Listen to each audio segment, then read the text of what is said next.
So, how long are you going to be here for? Hard to say exactly. A week, maybe, or two. Just enough to hopefully get my aunt resettled. You've always been so thoughtful. Always sending us cards on our birthdays, holidays. You've never been far from my mind. I mean, you and my aunt. And everyone else. Oh, here. Northeast, 46 degrees. That's Arcturus. And over there is Bellatrix. Oh, and just south of us, 56 degrees, Canopus. The brightest stars in our northern hemisphere.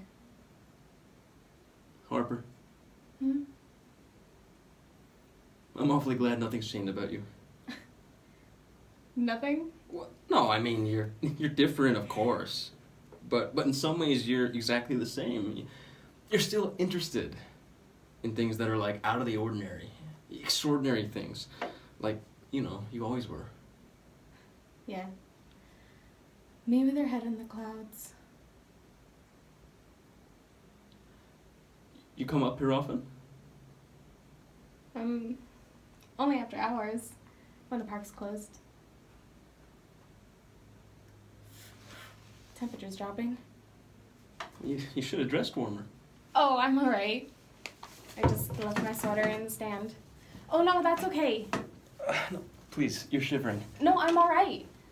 Harper. I'm alright. Well, thanks.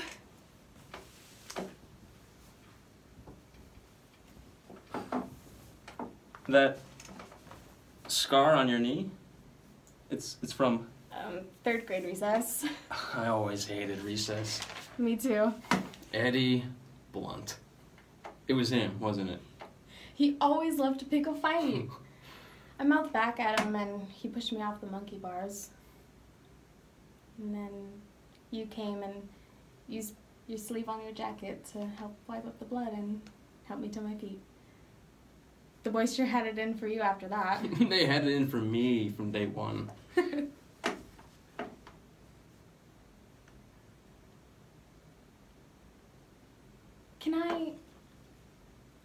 Can I ask you a question? Of course.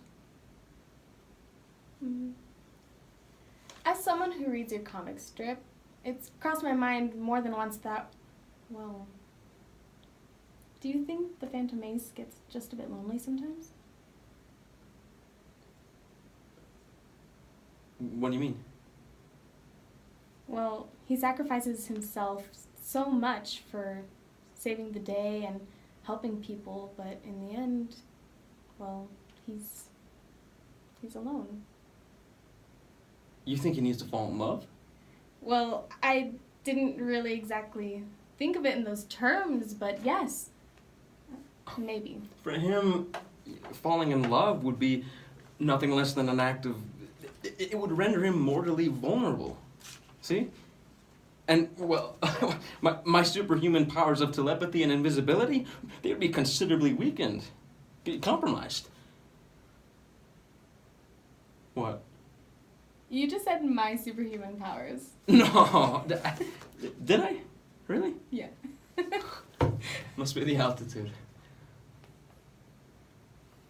Everything does look rather peaceful from up here. I can see why you like it so much. It's strange to think of it all being torn down. Terrible, isn't it? I have mixed feelings about it myself.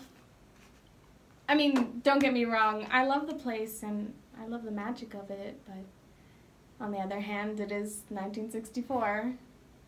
There's a whole new world of opportunity out there. Certainly more than my frozen custard stand. I've dreamed about it, about leaving, like you did. But my father, his whole life is that custard stand. I've never told anyone this, but I